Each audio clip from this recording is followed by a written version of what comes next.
మోకాళ్ళలో శబ్దాలు వస్తే అరిగిపోయినట్లేనా? Hello viewers, నేను మీ డాక్టర్ M.V.Hariprasad, రూపా ఆర్థోపెడిక్ హాస్పిటల్, విజయవాడ. మోకాళ్ళలో శబ్దాలకు అనేక కారణాలు ఉంటాయి. ముఖ్యంగా చెప్పుకోవాలంటే అరిగినప్పుడు వస్తుంది, కానీ అరగకుండా కూడా శబ్దాలు రావచ్చు. అది ఎప్పుడంటే ఇలా మోకాళ్ళలో ఉన్నటువంటి ఈ కండరాలు, వీటిని లిగమెంట్స్ అంటాం, దీన్ని టెండాన్ అంటాం.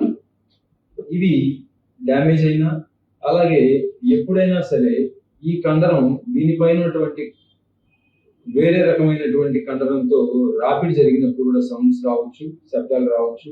అలాగే మోకాళ్ళ లోపల ఉన్నటువంటి ఈ మెనిస్కస్ అనేటువంటి కండరం కూడా దెబ్బతిన్నా దానివల్ల కూడా శబ్దాలు రావచ్చు.